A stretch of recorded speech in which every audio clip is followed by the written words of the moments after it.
Okay,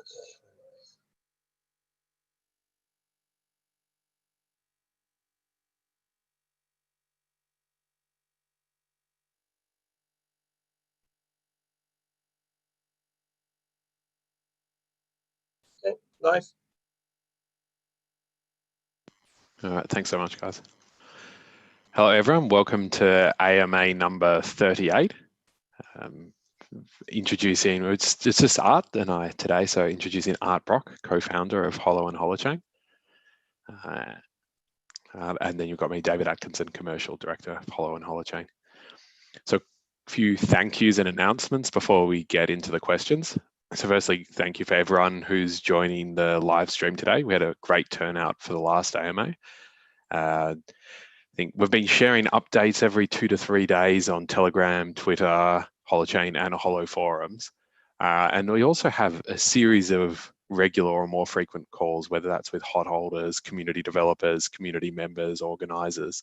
And in these calls, we're answering lots of questions about roadmap updates, progress. So if we don't get to your question today, and you have a particular question, say, about the roadmap or whatever, please come to one of those places, either ask questions on Twitter, Telegram, or the forum, or come to one of those calls where you get a chance to ask that. If you want to get more involved, which I know there's a series of questions about that today and regularly, visit the Holochain forum. So if you go to forum.holochain.org, comment on Twitter, join Telegram group, or just go to our website and get in touch with the website, so holo.host. You can also join one of the regular events, which are at holo.host/events, or you can have a look at the Holochain events on forum.holochain.org and then /c/events. And I think the guys are going to paste those in the chat link now.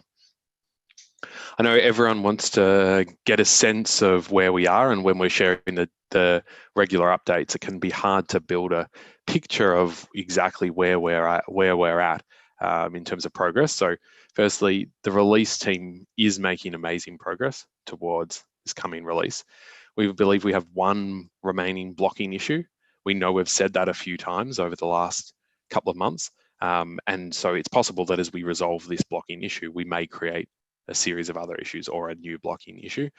When this is resolved, we will be releasing the HP admin and HoloFuel for hosts, first to core testers and community release testers, and then finally releasing it to all nodes in the host community. So just if you want a picture of exactly where we're at, there's a blocking issue that we need to address before we release HP admin and HoloFuel for hosts to the testing group. So we're getting excited, but we have been here before. So I'll just pause there and move into the questions. So there's a series of technical questions today. Looking forward to it. The first one is WebAssembly, which is a type of code that can be run in modern web browsers, which means languages such as C, C++, Rust can compile code which can run in these web browsers, has been getting a lot of attention lately. What are the long-term effects of that in the tech world, do you think? And what does it make possible with regard to Holochain? Yeah, I think one of the long-term things is that, for a long time, Java was kind of the language that had a sort of was portable, you could compile to Java bytecode, and it could run in lots of environments and run in different embedded systems. And I think what we're starting to see is actually a movement toward WASM, WebAssembly, playing that kind of role, where it can play that role in a browser and that kind of thing without some of the same security issues, hopefully, that were encountered with Java.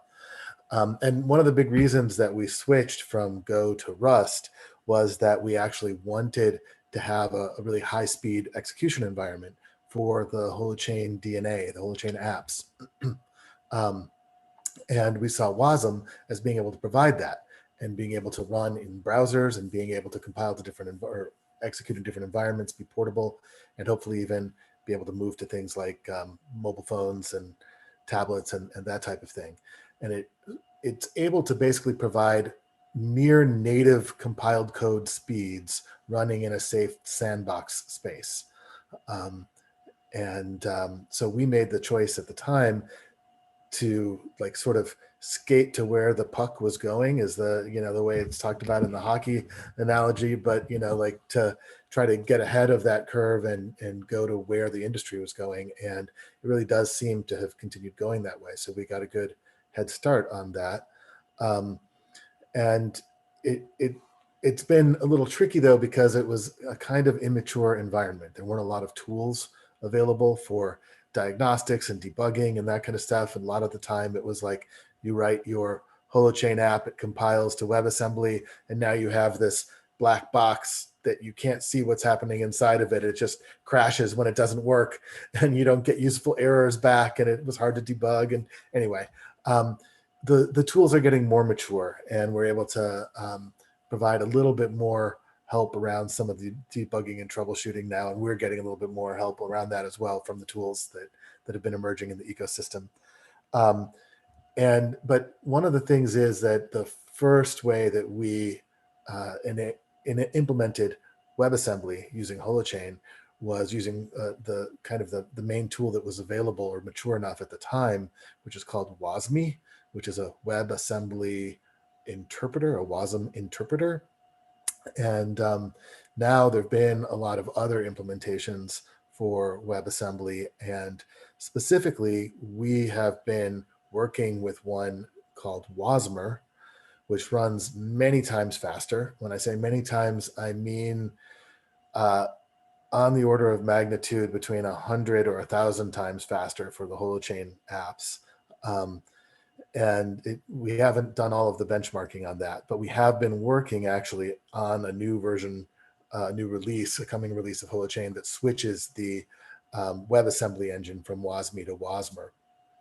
And we expect to get some of those big performance boosts out of that. And so anyway, I think the choice of moving toward WebAssembly is actually starting to pay off now. And so it was a good choice in the long run. And I do hope that it enables us to be really portable into all these different environments and run quickly to give the kind of instantaneous user experience that we're hoping for. Yep. Okay. Super. Thank you. So then, for a lot of you will remember that we, when we did our original crowdfund campaign, we were crowdfunding for the HoloPorts, HoloPort Plus, and the HoloPort Nanos. And the HoloPorts and HoloPort Pluses shipped the new year, or end of last year, start of this year, but our Nanos haven't shipped yet. And so there's lots of questions that come up regularly. This is a great one, asking about, well, does Holochain not run on hardware with less than 4 gigabytes of RAM? And does this render the nanoport useless? Will you upgrade or refund? And then, so some questions about nanoports. When are they shipping? What are the system requirements to run Holo and Holochain? Also regarding the nanos. And generally, the nanos going to be useful by the time we launch, because of the 2 gigabyte RAM is not enough to run hApps with Holochain refactored in Rust. So I think people have been waiting for this one for a little while, so looking forward to your sharing here.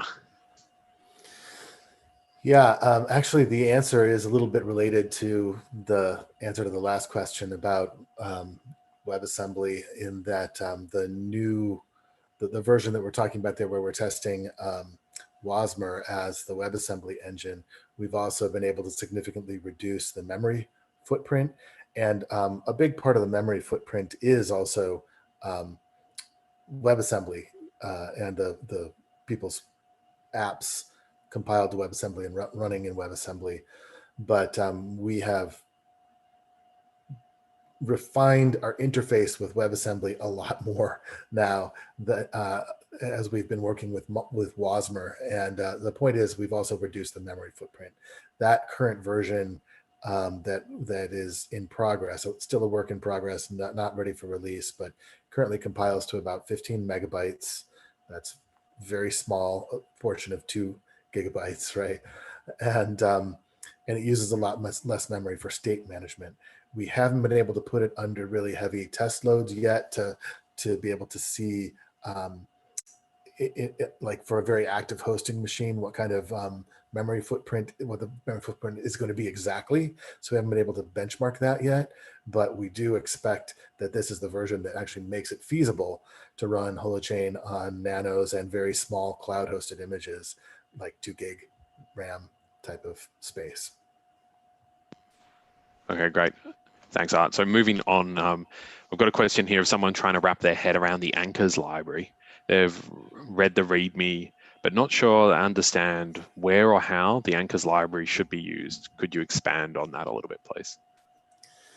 Yeah. Let me first say that it's important to understand that Holochain as a DHT, a distributed hash table.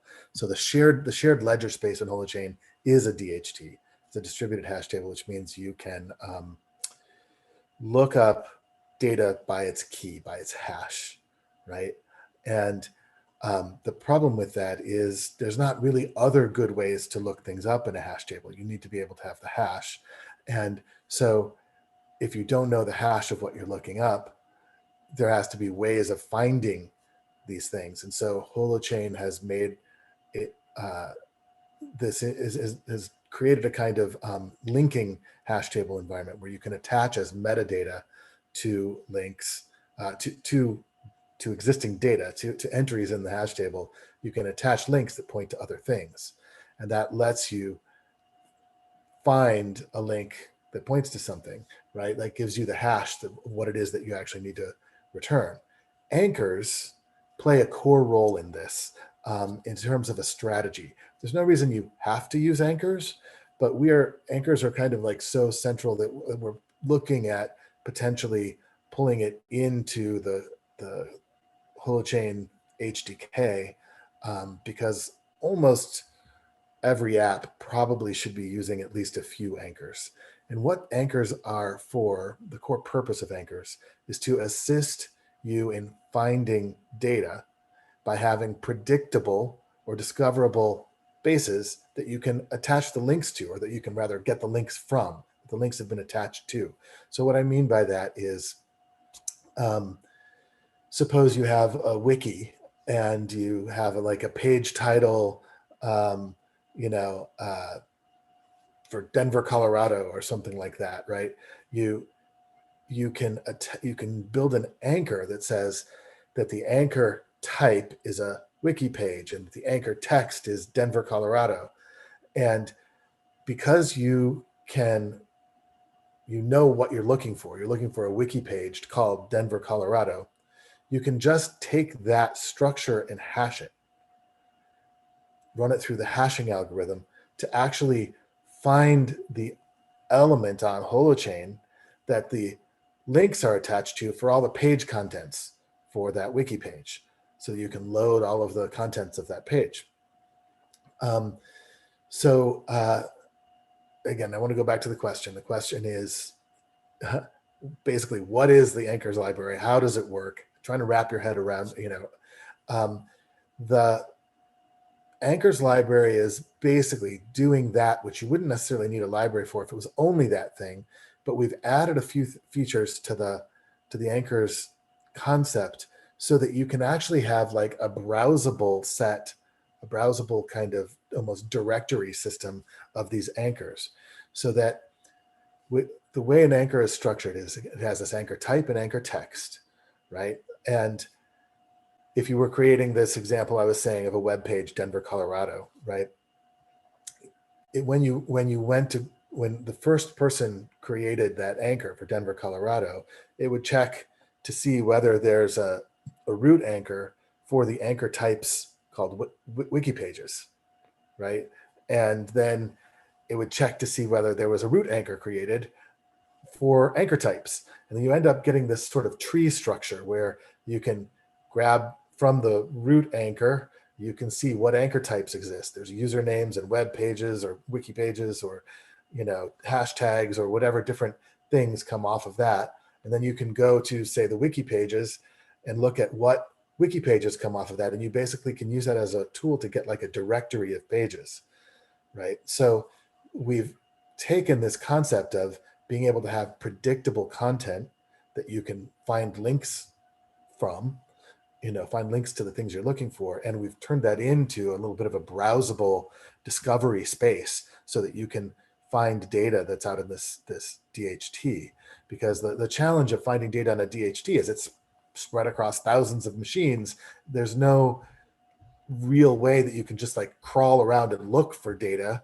You need ways of just getting the thing that you want by key. And anchors really are a strategy that anybody building Holochain apps should kind of load into their brain as an anchor point for finding all the rest of the data. I hope that made sense. Yeah, yeah, it definitely does. I think, especially in the in the early days when I was working with some developers to get some apps built, this was one of the big pieces where they had to wrap their head around. I think that people were coming from the traditional programming and trying to program the concepts of anchors in without using the anchor, our anchor library. So yeah, thank you. That was very useful. All right, on to a bit of a broader question here. So could you explain the vision you have in a summarized version about Holochain, HoloFuel, and how this combination will affect humankind when adoption will start, thrive, and eventually stabilize? So anchors to the evolution of humankind. Perfect. Very specific to the very broad. So yeah, Holochain, HoloFuel. Let me first just clarify that we actually have answered some questions about this before. I think there's been some stuff floating around, actually excerpts from a previous AMA. But Holochain is intended to be completely peer-to-peer, open source, completely distributed infrastructure where everybody basically hosts themselves, and it's super lightweight and easy to run. And we'll get to the greater purpose of that as we expand this out. Holo is a strategy for Holochain applications, things built on Holochain, to be able to go mainstream, to be able to reach mainstream users by being able to be just served out to web browsers. And so that's why we have this Holo hosting network, and HoloFuel powers the Holo hosting network. So many people are used to blockchain systems having a built-in native currency. Holochain does not have a native currency. It doesn't really need a native currency because you host yourself and you just carry a small amount of overhead for sharding, and validating other people's data. But if everybody is doing that, then it's a small load for each person. But in the case of HoloFuel, in the Holo hosting network, web users are not hosting themselves. So the people that are essentially providing the power to serve to web users should get compensated for carrying more than their share. In Holochain, everybody just carries their share, so there's no currency. But in HoloFuel, in Holo hosting, we need a currency that can power this hosting network that can do potentially billions of microtransactions for a hosting environment a day, right? And there's not any existing currencies out there that can do that can make that feasible. So that's just the quick overview of what those three things are. But the direction that we see this going, I mean, we really would like to see Holochain with Holo hosting unlocking the kind of mainstream access, be able to pull us out of the kind of surveillance capitalism that we're currently in with the internet, that sort of business model of we're going to make money by selling you to advertisers as the way that a lot of the system has kind of stabilized, isn't necessarily one that is the future that we want. It also removes a lot of individual choice about, like if you were to look at your social feed, would it show up the way Facebook's algorithm renders it for you? Would you have other ways you might want to choose that to go? Maybe you wouldn't want it just tuned for addiction and advertisement. Maybe you'd want it tuned for the most relevant news for you, or your most personal news, or, you get to choose, and you could have different types of algorithms that people might have written, and you could choose ones that work for you. if you are on systems where you are doing this from a sort of self-hosted perspective. But most importantly for me, what Holochain does is it plays this role that I haven't really seen any other blockchain things be able to provide, and that is plays this role of being an unenclosable carrier for social DNA. And there's a whole series of articles that I've published about this in the last months because people have asked for that kind of clarity. They're like, we hear you talk about unenclosable carriers, but don't really understand how they work. So there's a series of them, and maybe we'll put the link out on the chat right now, or where the video is being posted for the first article of the series. But basically the idea is an unenclosable carrier is immune to any form of centralized control, which makes it immune to the kinds of corruption that come with centralized control. Things that can be centralized can end up being abused by the power imbalance that comes from being able to kind of be that bottleneck, be the person that, or entities that are able to influence or control those points of centralization.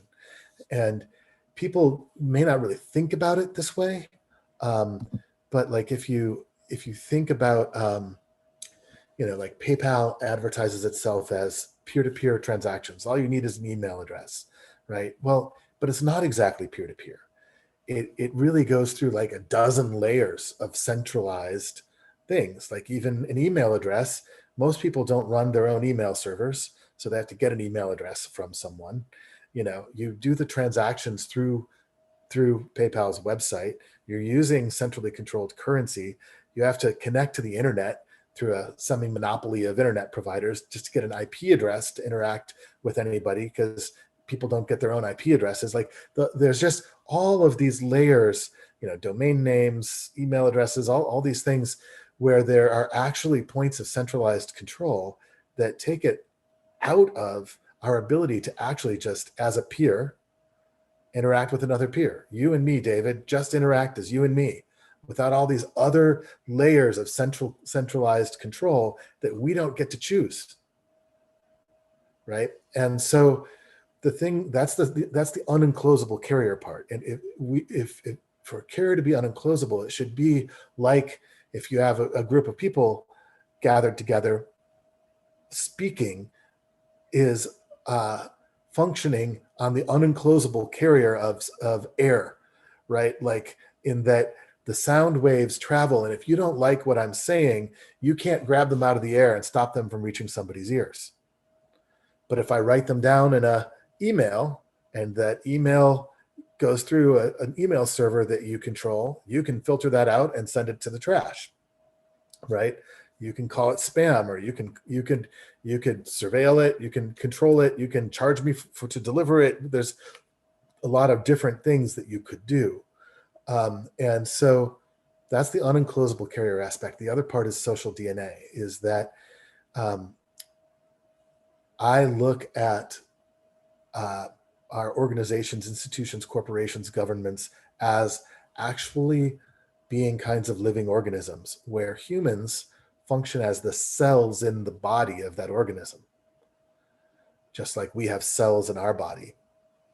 And the pattern continues even as the cells die or shift over or turn over, right? The pattern of a corporation continues even when you change out the CEO or the board of directors or employees or managers, right? The pattern continues. Same with governments, other kinds of institutions. The problem is that a lot of the kind of planetary scale things that we're confronting are actually direct symptoms of the kinds of social organisms we've created that are eating the planet. Basically, like corporations are eating the planet for profit, because they're the feedback mechanism they're designed for is to maximize internal profits while dumping any effects they can as externalities. And that's kind of wired into the structure of that organism. And we basically have to have ways to create new patterns that we can organize with each other that don't just eat the planet, that have other options available, right? If we want to be able to make change. And we need an unenclosable carrier for encoding these so that we can evolve them rapidly and be co-creative and actually have, have an explosion of new possibilities. And I think of that as kind of like the Cambrian explosion of life forms that happened with the advent of DNA, where cells could organize themselves into new patterns. Well, we as cells, if we can organize ourselves into new patterns that are immune to the corruption of centralized control, then that's going to unlock a whole explosion of creativity of ways that we can interact. And I know that's a big, expansive answer, but it was an expansive question. So. Beautiful. Thank you very much. I enjoyed that. All right. Switching gears to Bitcoin. So blockchain's first major application was Bitcoin, and Holochain's first major application will be Holo. Do you see a world where Holochain is as successful as blockchain? And do you see Holo and HoloFuel having a similar growth story that Bitcoin has had? So I think we'd just jump in and say, given the size and growth of the compute industry and the hosting market, we'd see Holo and HoloFuel as a similar opportunity to Bitcoin, but a far more practical daily usage for people. Anything, Art, you want to add into that one, or move into next question? I mean, if you aren't a cryptocurrency nerd, right? If you're not somebody that's like playing and speculating in the cryptocurrency space, still most of the world hasn't interacted with Bitcoin. It doesn't have a lot of practical application for people. It's largely a speculative environment, and in fact, blockchain in general is barely starting to become practical in usage. Like, still, most people have not interacted with blockchain, and I'm not saying it won't become practical or can't become, but I think our focus has been much more on how do we take this mainstream. And yeah, the cloud hosting industry is $250 billion industry right now. If we can decentralize that, and there's a huge portion of that we can play in. And then there's the whole tech space of all the apps that run on the cloud hosting industry that could potentially run on Holochain, because most of the things that we do on the web today, like, whatever, Wikipedia and eBay or Facebook, social media, those kinds of things are actually quite practical or feasible on Holochain in ways that they're not necessarily on blockchain. So if you really consider how much of the tech space and how much of the hosting space could potentially move to something like this, it's massive. Yeah, great. I think that just rolling with this for a second, I think there's a lot of people out there that are like, ask us about this adoption question and are really expecting us to. There's a series of signals in the blockchain world that people believe lead to adoption, and I think the way I experience it is in a fixed supply currency or a blockchain project. You're really asking to achieve adoption in a way to say what we're offering has some benefits, but is going to be more expensive, more restrictive, slower to build on, and has the series of costs for you right now as high or higher than the potential benefits that you might receive. And so I think one of the things I expect to shift around people's mindset when we get towards beta and beyond is suddenly you start to see that the distributed hosting environment can actually offer a quality of service as well as a way of pricing that starts to make it a bit of a no-brainer for a wave of people and organizations to begin to switch, and then another wave, and then another wave, because it just fundamentally makes more sense. And I think this is this mindset shift that I'm expecting to see people who are close to us start to make as we move into beta, is to say, oh, hang on a second, you're not trying to get adoption by offering something that has a series of hidden costs or is actually like worse for the user. You're actually offering something better that has a better economic structure. So I'm expecting to see a big shift just because of that dynamic. But as far as like what's the killer app or the mother app that's going to make Holochain spread, I don't think we know the answer to that question yet. I mean, I think that Holo hosting is part of that, but we actually need apps that would spread rapidly on Holo hosting. And there's a lot of interesting possibilities out there, but I think sometimes those things kind of unveil themselves organically. You can't necessarily predict what's the one that really suddenly ignites the ecosystem, and we don't have the answer to that. Yeah, well, it could be that if Holochain and Holo is a good base for building a VR platform, one that would allow private individuals to build their own VR properties, experiences that could have teleportation links for other people's experiences and properties. It could be that that's one. So how do you think a currency, I was just trying to make a bridge between where we were and Holochain for VR. Didn't work very well, but how do you think a currency could play into a Holochain VR platform, Art? Well, first, let me just address the part of that question of would Holochain be a good platform for VR? And the answer, I think, depends a huge degree on how you do your data representation model.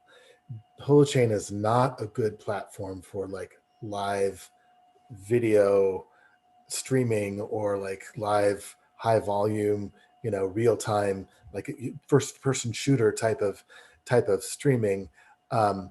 But if you have your virtual reality environment set up more as a data driven kind of thing where you enter into different spaces and like you could teleport to different spaces, you can have different items in the space be anchors for different things that are presented to you, different data information, that kind of thing. Holochain actually very much could fuel that sort of thing or power that sort of thing.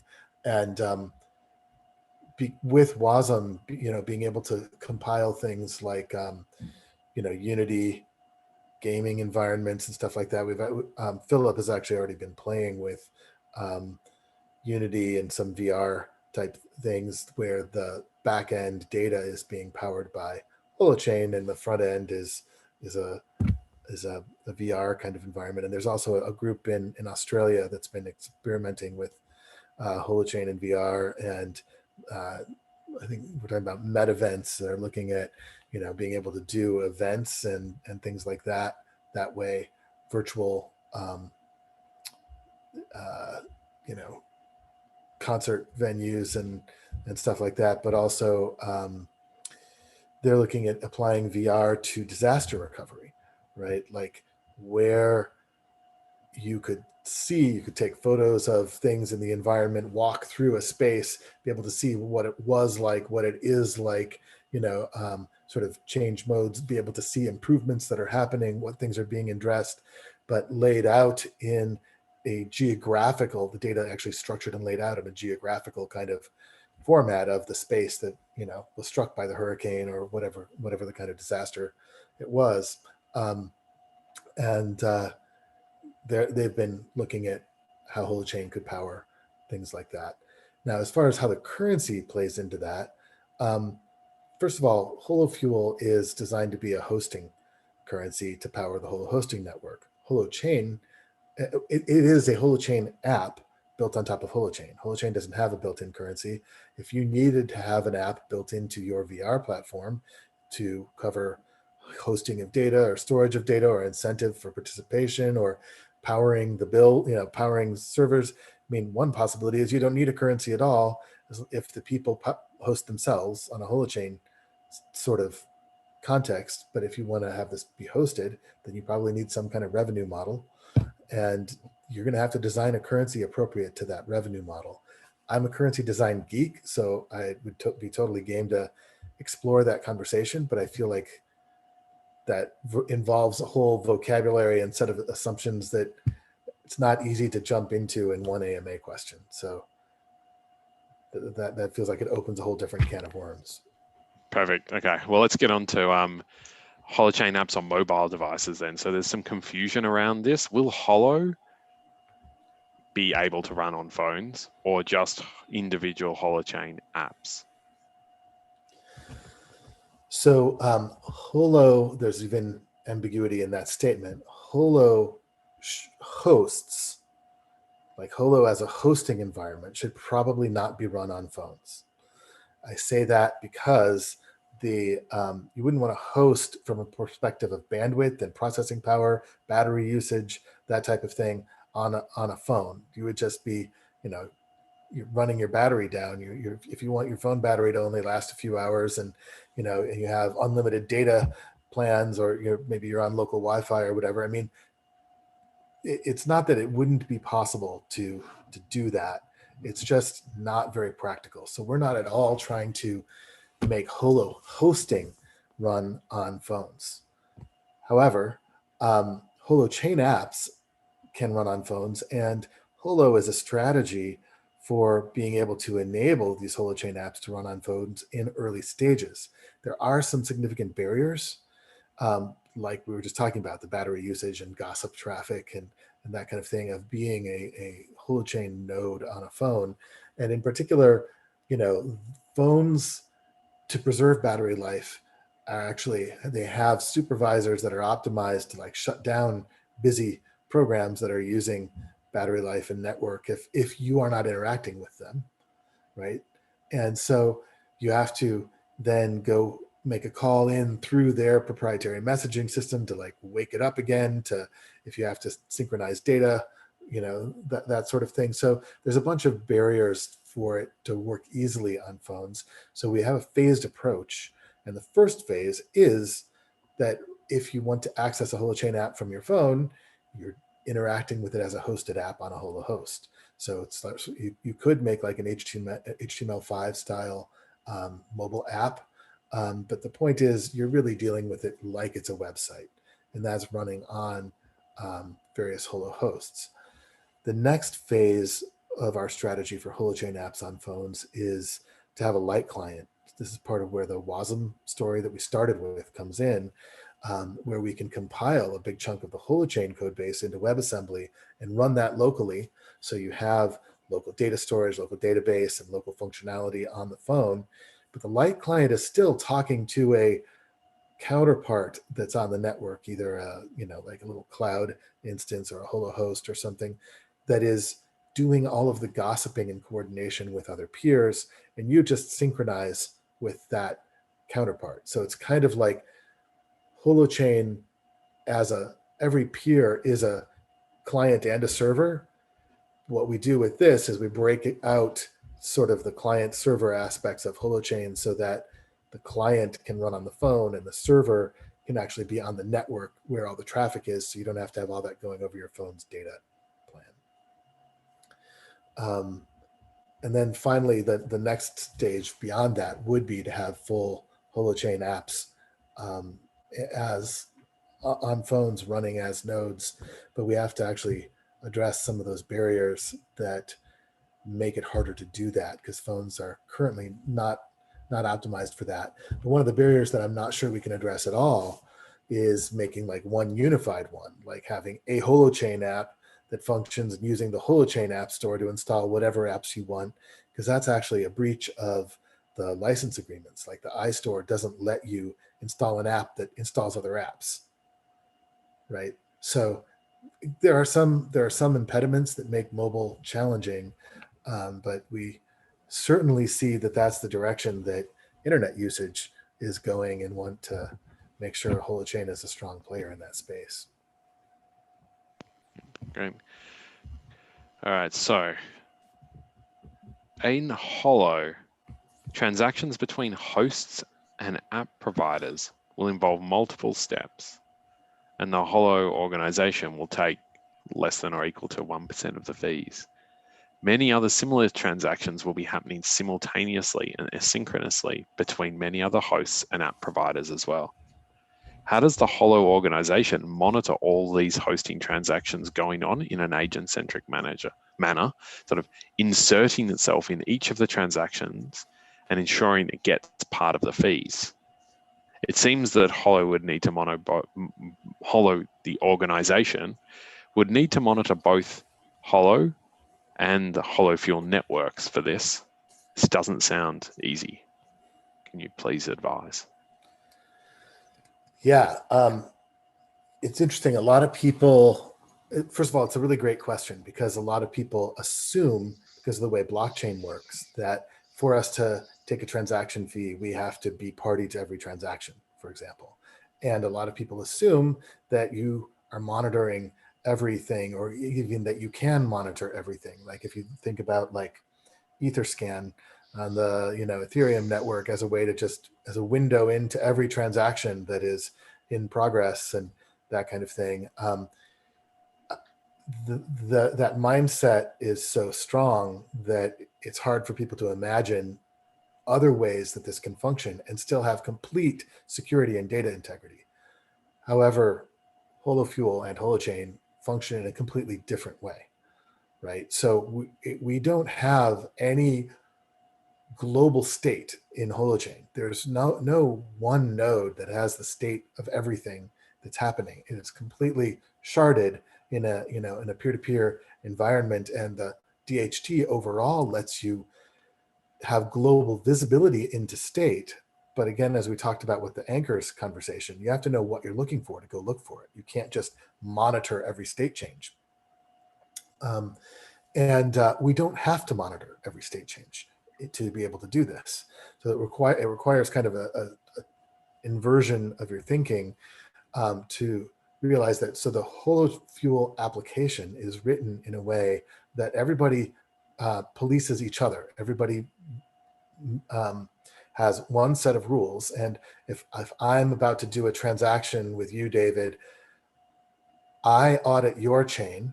When I say I mean my copy of the software, my copy of the HoloFuel application audits your chain to make sure that you are in a valid state for me to transact with, that I'm not going to become party to fraud by interacting with somebody who is in a fraudulent state, who has done something, illegal essentially to the rules of HoloFuel.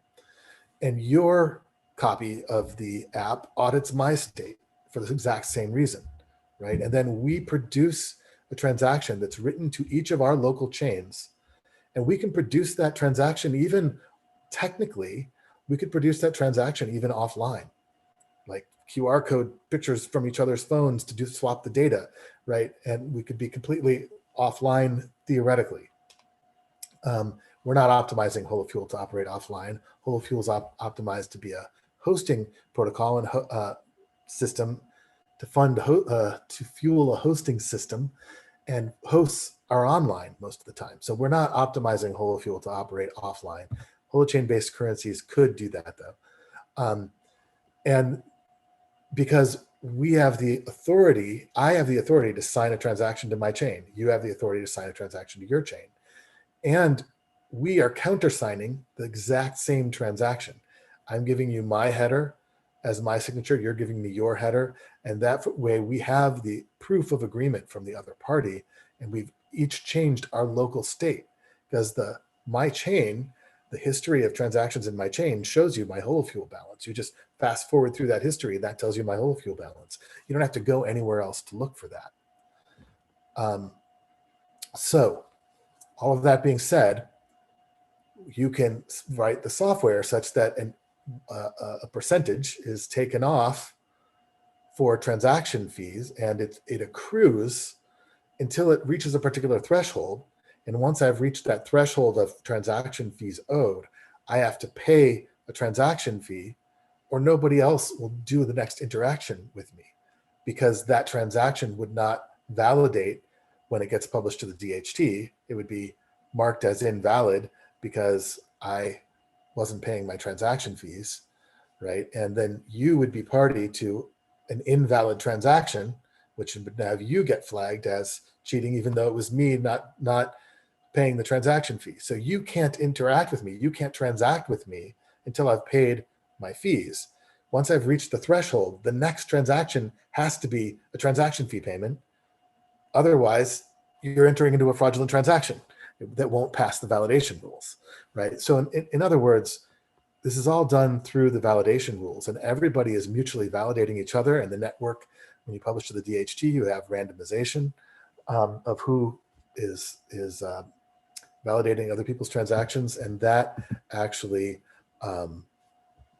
is what makes it possible to do without Holo having to be party to any of the transactions. We're not a party on any transactions except for the payments of the transaction fees.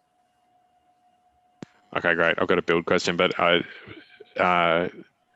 thanks, Art. And I'd just like to also appreciate, like, some of these questions, I know particularly this one, they come from people who've been studying the project for 1, 2, 3, 4, 5 years, asking question after question after question.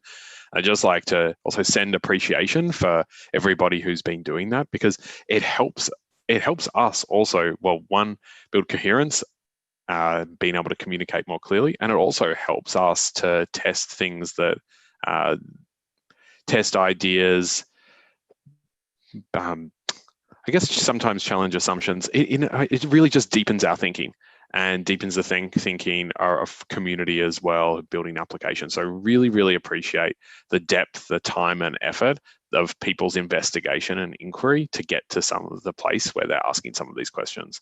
Big thank you. So the next one, if a centralized exchange is listing HoloFuel, I can imagine that the exchange will operate a HoloFuel node, and they will need to interact with many depositors and withdrawers. Each transaction may have a high value and thus probably involved multiple steps to complete the transactions, or multiple validations to ensure it's a valid transaction. The exchange's node may not have a bird's eye view of all transactions.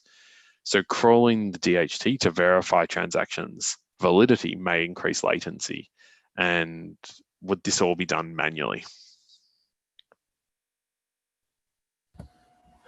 So there's actually a couple of things woven in here. I just want to tell you, David, who's looking at the document, that I feel like question number 16 is also related to this, that I wrote an answer to, and I may want to jump in. Great. You want me to bring it up for you? Let me just start with the first part of this, and then, because the high value transaction part is what question 16 was about. Yep. Okay, great. Yes, an exchange would need to run a HoloFuel node, right? Like, they have to have a HoloFuel account if you are trading in and out of that HoloFuel account. If you were setting up a decentralized exchange, that might be done differently. You might be able to set up a decentralized exchange that would be focusing on doing kind of an atomic swap between individual users' accounts. But in a centralized exchange, you are dealing with keys and accounts that are under the control of the exchange, which means they would have a HoloFuel account. Now, it may be that they would have a different HoloFuel account. They probably should have a different HoloFuel account for each user. It's just that they're controlling the keys of those accounts, right?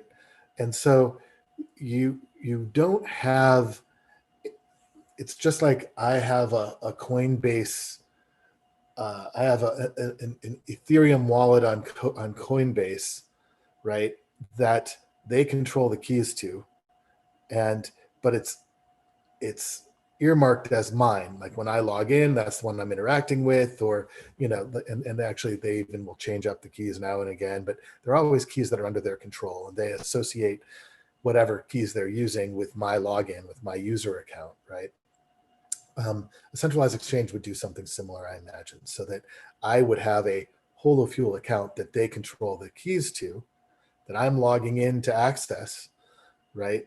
If I'm trying to go in and out of HoloFuel, and therefore a transaction with that HoloFuel account does not, from a latency perspective, it does not block any transactions with any other HoloFuel accounts that they are in control of.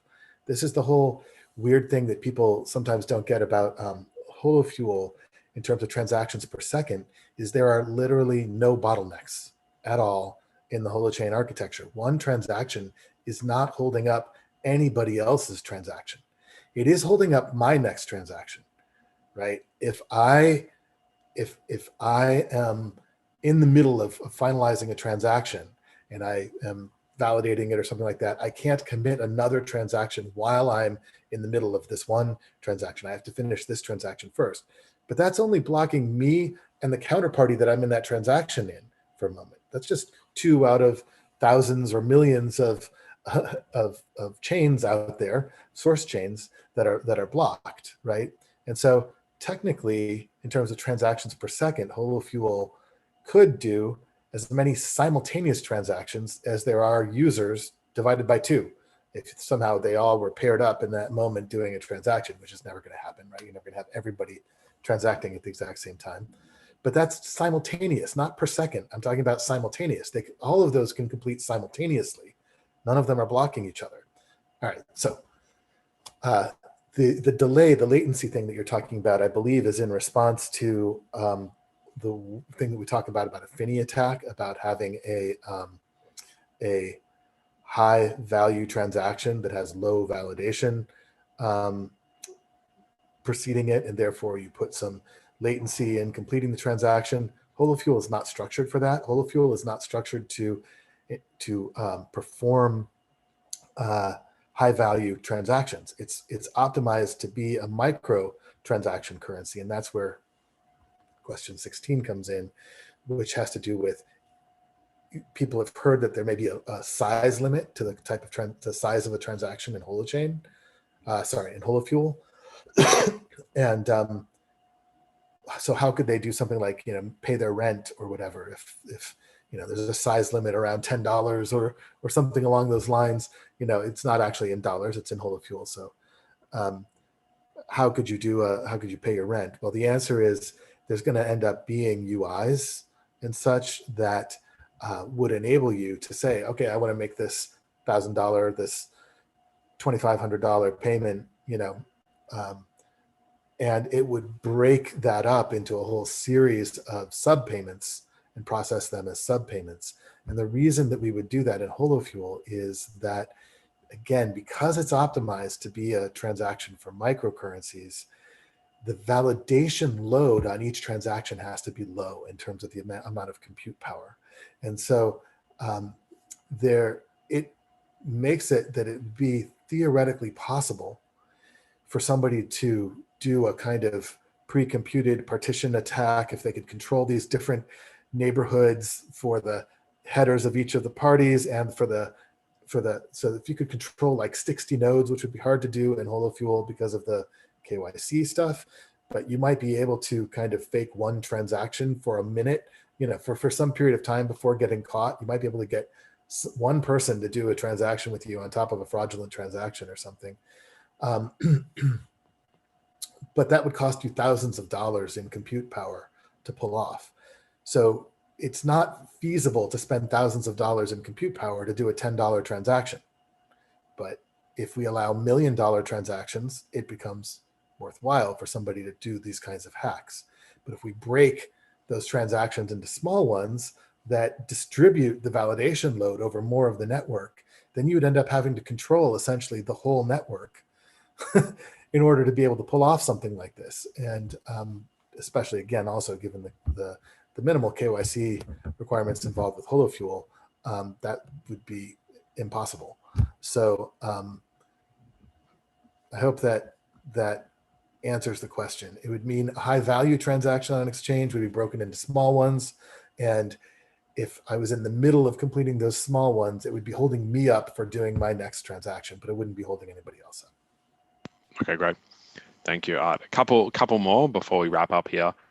So the next question is, last year we had a big community. Right now there's only FUD and hate on social media every time any of the team members post or say something. How are you going to build back the community? And there's a lack of trust in the team due to delays, promises made in the past. What would you say to those who don't believe in the team? And I've got a bit of a response to that, but I don't know, Art, if there's anything. Why don't you go ahead and... I'll just go ahead and you can jump in. Okay, so I think the first thing, whenever I see these kind of questions, it always strikes me as I wish the person asking had a broader lens on community, because we have communities, because there are a lot of communities within the, say, Holochain ecosystem that are happy and engaged. And when we communicate in a lot of spaces, we don't have the FUD. We're very, very active and building and growing. There's a huge amount of activity right now in, say, like the community organizer world about how to continue to tell the story of Holochain, to bring more developers into the ecosystem.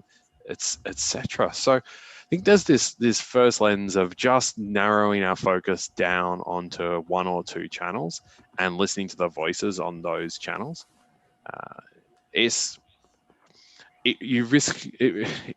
risks misleading the whole. The other aspect of these channels is we just don't know who's posting, what their intentions are. Is it one person posting hundreds of messages pretending to be 100 different people, for example, which is one of the challenges of the internet as exists today that we're looking to address. So that's one part. The second is, if you look at the team and some of the adversity and what we've dealt with over the last 18 months, 2 years, you look at the team's intact. We get stronger and stronger. We get to know each other. We get to appreciate each other's work more deeply.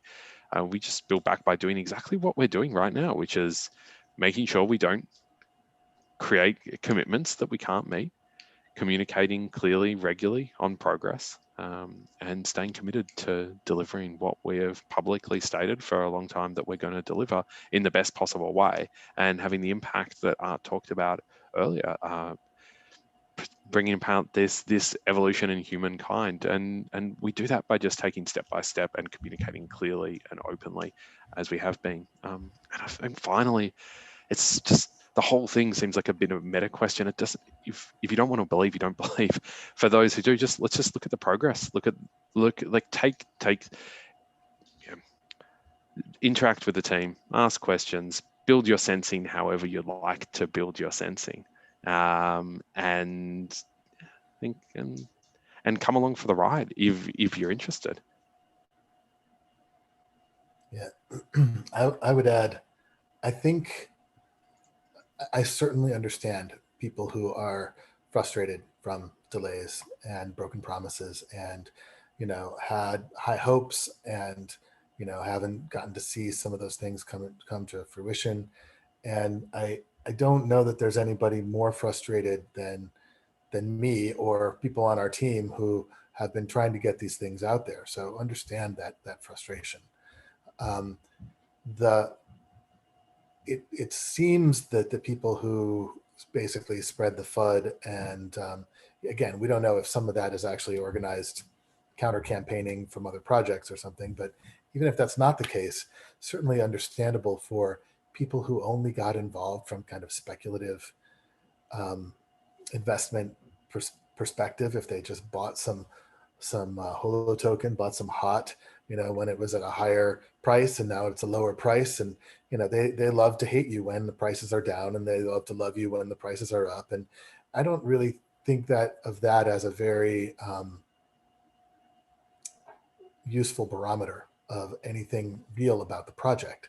All that tells you is about the current prices in the market, but you can just look at that and read the numbers. You don't need to you already know what the people are going to be saying from that perspective. The people that have gone deeper and have any relationship to the team or the project or what we're doing, or actually participate in community spaces sort of deeper than just Twitter bombing or a couple of Telegram channels or something like that, they tend to actually get how deep our team's commitment is to this stuff, and know that in spite of delays or whatever, we are still at work diligently and still going to be delivering something. Now, will it live up to the expectations? I hope so. I think so. I even hope to surpass them. But frustration is totally valid. I get it. Meanwhile, you gotta go for what you believe in. And if you don't believe in this, then don't spend your time on this. Go support the things that are actually building the world that you want to see. And that's what we're here doing. So we're building the world we want to see. Beautiful, thank you. All right, I think that's our hour, so we'll wrap there. Thanks so much, Art. Thanks everyone for organising. Thank you for all of you who are still online, and for those of you who are watching later. And just a quick reminder, especially building on what just said, for those of you who are and want to get involved in this world and be part of the world we're building, please visit the forum.holochain.org. Check out upcoming events. We're running a lot of virtual meetups at the moment. Have virtual hackalongs at holo.host.events, or just find us on one of our social channels that the guys have posted. And thank you so much. Thank you.